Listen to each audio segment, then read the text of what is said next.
You're listening to Heart podcast with Lina Kevlani. Heartazar.com, online art gallery. Hey, welcome to another episode of Heart to Heart podcast. I am Lina Kevlani from Artazar.com. Today I have a very, very nice guest. Today I have an artist called Sana Waqar Khan. She's one of my favorite people, but Sana has a beautiful, beautiful story, a very inspirational story to share with all of you. Welcome, Sana, to the show. I hope you're doing well. Thank you so much, Lina. Thank you for having me. I'm doing well. Alhamdulillah. Thank you. So tell us a bit about yourself, Sana. Well, I'm basically from Pakistan, Lahore to be more precise. And in terms of my training and experience, I'm sort of like a hybrid between textile designer, fashion designer, and visual artist. So yeah, I got my bachelor's in textile design. I worked in the fashion and textile industry for almost 3 years. And then I went into visual art, like for my higher education. And yeah, my practice has generally initially been all about data visualization. I used to work with a lot of quantitative data and health data, and I used to come up with very interesting ways to present that data, visualize that data in a sensory sort of way. So like I personally get very drawn towards abstract ways of communicating, like anything that, brings your attention and makes you think and question. Medium can be anything. I have worked in so many mediums like video art, painting, drawing, sketching, animation, you name it, installation, sculpture. So I try mixing different mediums, but I like that my ideas are conveyed in the best possible way and they provide some sort of experience to the viewer. Oh, that's amazing. That's truly amazing. Sana, you and I have been chatting for a while, Yeah. right? And I know you've gone through a very tough personal journey. I would really appreciate it if you could tell the listeners about it and tell them a bit about your journey, because I think your story would empower and actually inspire a lot of our listeners. Oh, wow. I really hope so. It's kind of a long story. I'll try to summarize it as much I can. Well, basically, after my master's degree, around the end of 2019, I would say, I got married. I moved to Dubai. My husband works here, so I moved here. And everything was going really well. Like, we were setting up our new home. I started making art, taking commissions, all of that. And obviously, like, doing all newly married stuff. Things, yeah. All touristy things, going around Dubai, enjoying UAE. It was, alhamdulillah, it was really perfect. But somewhere close to like the New Year, we celebrated New Year 2020. But at that time, I didn't know 2020 would hit everyone so hard. But on a personal level, like almost, I would say, end of January, mid-February, I started having like these weird nagging symptoms. Nothing big, like I just had a very persistent cough. And obviously, I didn't take it seriously because, when you're young and you look healthy, you feel healthy, even the doctors didn't take me seriously. I went to a couple of doctors. They were like, you've just moved to this new place. There's dust. Yeah, multiple reasons. They were like, you might be allergic to this new environment. So they would always give me cough syrup, nasal spray, and off you go. Right. So this kind of happened for 6 months. And obviously, I didn't stop my life. I was doing everything. But this cough was like persistent. And I went on like that for 6 months. But I think around about, I would say, August 2020, I kind of had it. I was like, you know what? I need an answer. What is going on? We had COVID happening, lockdowns happening. Honestly, Lina, I was so embarrassed of my cough because people would stare. They were so paranoid. And I knew that this is long before COVID, but people would be like, oh my God, she has COVID. So I was like, you know what? This is a bad symptom to have. Yeah. Especially in the time of pandemic. So I just wanted it to be gone. So I went to a specialist. He suggested an X-ray, and he saw something a little fishy in the X-ray, some shadows. So he was like, how about we get a CT scan and be more precise. So that's when actually the doctor saw like there's some kind of mass. He was like, it's obstructing your windpipe and it's causing all these symptoms, the coughing and the breathlessness. So he was like, the moment we take out this mass, you'll be all right. So all the symptoms will be gone. He was very casual about it. But obviously, when you hear surgery and, I was in a new place and I didn't make a lot of friends by then. So I was really scared. And it was in the middle of COVID when nobody was communicating with anybody. Oh my God, like I was so scared. I just wanted to go to Pakistan. I just wanted to be around family. Yeah. So I was like, okay, let's just, I just immediately got a ticket. I went back to Lahore. I told my parents. They were like, okay, let's get second opinion, this and that. So we went to a couple of doctors. All of them said the same thing. They were like, you know what? It's in the scan. It's right there. It's a mass. We just need to take it out and you'll be fine. You'll be fine. So we were like, okay, fine. So we went ahead with the surgery. It happened somewhere in September 2020. It was immediately scheduled. And it was a massive surgery, like Leena. It was like a 5-6 hours long surgery. I was in the ICU for 7 days after that. That was also like a COVID precaution. The doctors wanted me like in a completely separate space.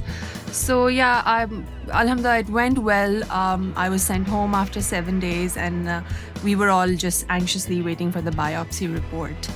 So I was recovering really well, but then when the report came, it said that the tumor was malignant. Okay. And that means cancer. Right. So it said that I had Hodgkin's lymphoma.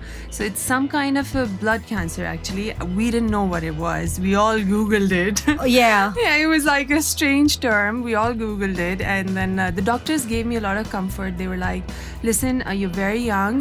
This cancer particularly happens to people in the age group of 27 to 35. Can you imagine? So they were like, but it's very curable. It's 85% curable. You'll be in safe hands. But it's still cancer. I know, like the word itself, it drives a lot of fear. That's one word. Yeah. I mean, my grandfather actually died of cancer, so it also brought back that trauma, for my mom, for my family. So, and just the fact that everyone keeps questioning that you're so young. Like cancer doesn't see age. Honestly, it doesn't matter that you're in your 30s or your 20s. It can happen to anyone. So it took us like a few days, almost weeks, to actually accept that this has happening. Like especially for my parents, the acceptance was like it took them a while. Because to them, right, parents never see.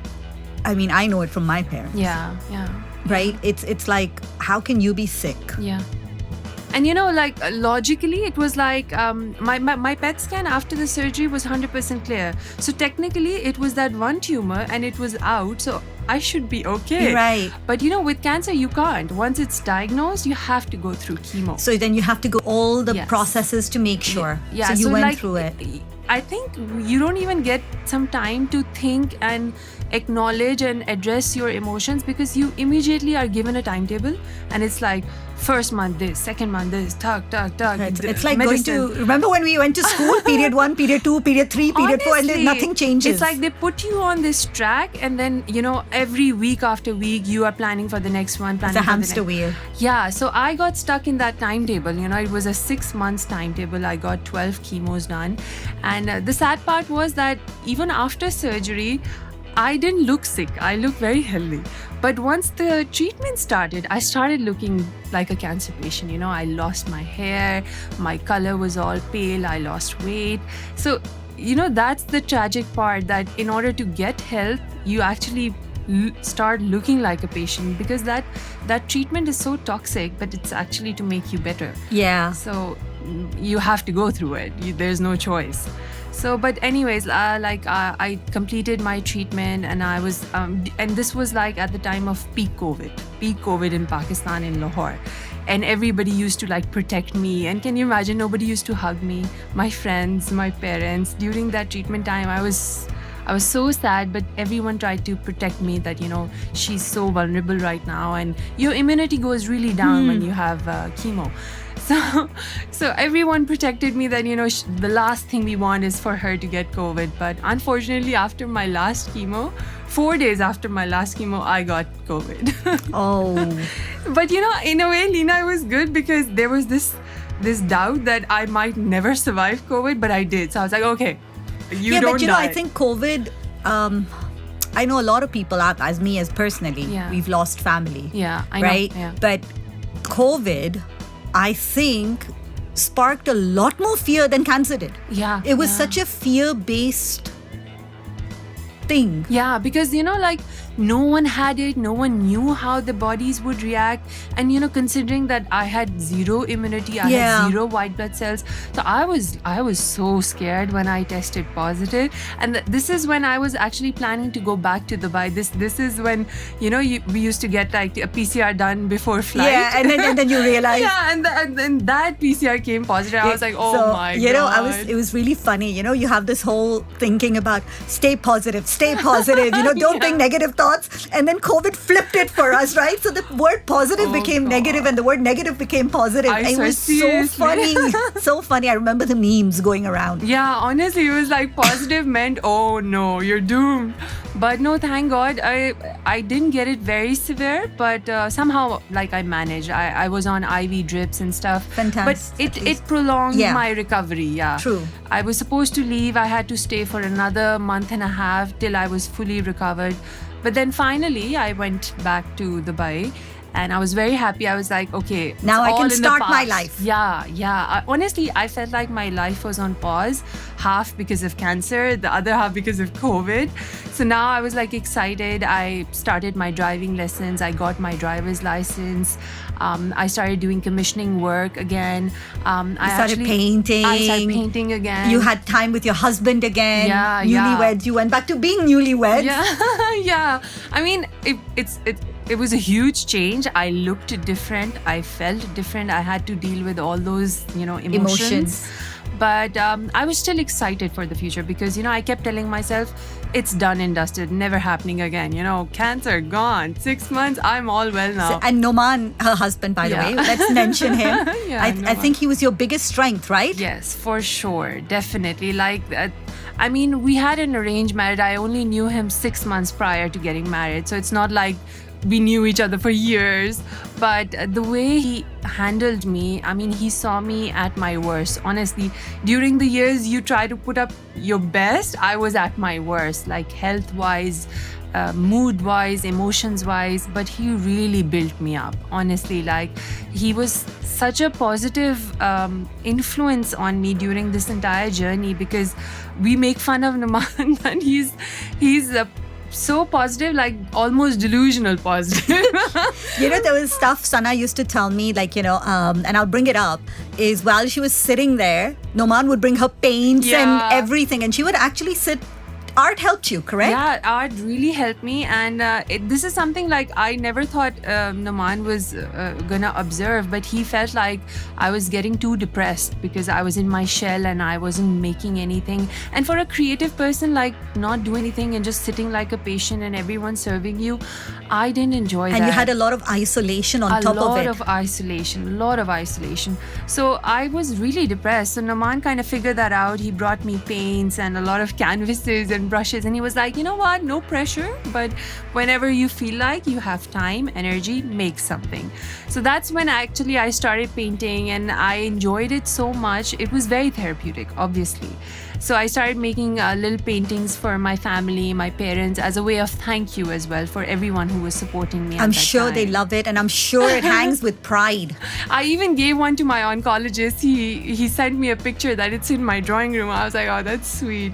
But that process of making work for people I love, that was therapeutic in itself. So it didn't matter what I was making.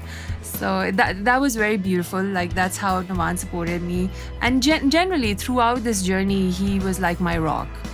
The way he supported and encouraged me and made me feel less anxious, less alienated, less abnormal, because I was feeling all of this. I think God sent you, Noman, right, on a golden platter. Yeah. I mean, now when I think about it, like the timings were so perfect. Like he fit in like a puzzle. And now when I think about it, I would never have gone through all of this. I can't imagine going through all of this without him. And just the fact that, and especially moving on with the story, like when I came to Dubai and I was getting better, another thing happened. 4 months after I came to Dubai, after the whole completion of the treatment and everything, I again started developing like this weird pain in my chest, like right ribs. Oh. So I was actually doing gym and yoga and healthy lifestyle, all of that. So honestly, my mind meant that I probably pulled a muscle, doing something. So I went to the doctor. Doctor said the same thing. You look healthy, you're fine, you recovered. So it's probably just a muscle pain. But it just kept becoming really bad. So, and you know that after you recover from cancer, there's this feeling that, something might go wrong again. That fear of relapse is always there in every cancer patient. I didn't want to think like that, but I was forced to. My gut was telling me that something is off. So I went to a doctor. I was like, listen, for my peace of mind, can we do some scans? So he was like, okay, for you, let's get an MRI done. Let's do a PET scan. And unfortunately, I remember at that time I was working with Art Dubai. I was in my office and I got my PET scan report. And I was like in shock. Like I started shivering. I started crying. I was like, it said that my cancer was back. It relapsed, unfortunately. And I was on stage 3 going to stage 4. So that was just like really shocking because it was like for the first time, I felt like I was dying, honestly. It was really traumatic. It was tough. It was mentally very tough on you. Yeah, like I just went back to real life, good life. And again, I was brought down like, no, listen, I'm back. So anyways, again, like I said, you have to take action. With cancer, you can't just sit back and enjoy being sick. So I had to go to my oncologist again. They suggested a new treatment. I was fortunate enough that I was offered this treatment in Dubai because this treatment is not even available in Pakistan. So going back to Pakistan was out of question. So yeah, I got this new regimen of chemo, which was tried on just like 39 patients. So I would have been the 40th. So that was like an experiment. That's another godsend, isn't it? Yeah, I mean, we were scared because it just came out from trial. And I was like, okay, should we do this? Should we not? But there was no other option, honestly, Leena. So we went on with it. And after, I think, maybe like 4 or 6 chemos, my body showed very positive signs. I went into remission. But the second part of this treatment was that I was supposed to get a stem cell transplant. That was again a very new term for all of us, but I'm not going to go into details of that treatment. But basically, it meant that they were going to shut down my body, like, you shut down a computer and reprogram everything and then restart it. Yeah, so that's how my doctor explained it to me. Makes sense. Yeah.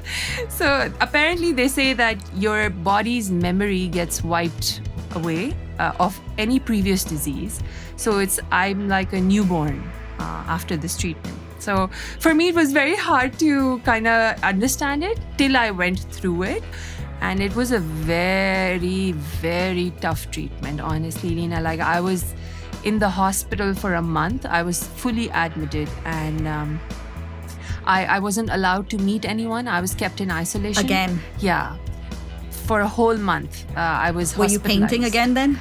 Actually, during the stem cell journey, I was very weak because, when they're shutting down your system, there was a point I had 0 platelets, 0 blood cells. So everything was just... Everything. Yeah. I was amazed at how I'm even alive. Like I still get amazed at science, but that's the way. So I didn't have a lot of energy to make work, but I was writing.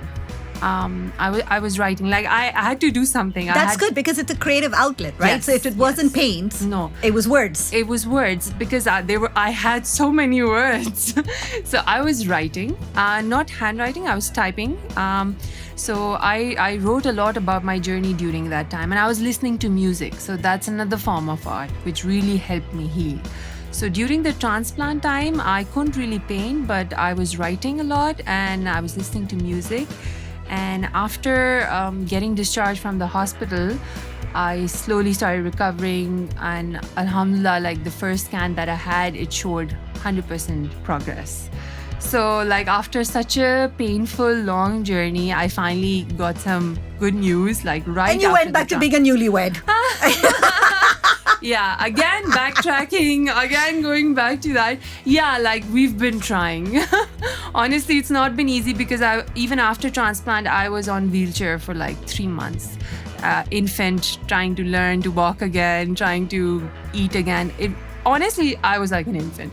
So again, through that process, Naman helped me a lot, and my in-laws were very supportive. My family was very supportive. My mom visited me. You met her. Yes. Yeah. So my sisters visited me because this time around I couldn't run back to Pakistan, but I asked everyone to come visit No, but that's me. good. I think, see, during the worst times of our life is when our families come together. Yeah. No, honestly, this experience kind of brought everyone very close to each other. I was like the nucleus, and And then all the everyone cells around me. come around it. Yeah, Yes, I yeah. can completely understand. But your art must have gone through a change because you went through such a drastic change. Yes, for sure. Like I felt it. Initially, even when in Pakistan I started painting, I felt like I was drawn more towards colors and textures. And sometimes limitations can also give you a breakthrough in art, because my limitations were that I could not make huge works, because I didn't have I the remember energy. that. Yeah, I used to work on very big scale, like 11 feet by 12 feet easily. Yeah. But with this whole treatment and the way my body was responding, I had a wobbly line because my hand didn't have the strength, and I always used to work with straight, crisp lines. So for me, a wobbly line was something different. Imperfections. Yeah, my work started changing, and I started like embracing those changes. I got more drawn towards organic shapes. I was like, fine, I cannot draw a straight Beauty line. and imperfections. I Yeah. always tell you that. Yeah. So my work definitely evolved a lot, and I think I used to work very objectively. And after this whole treatment, I've started working more like subjectively.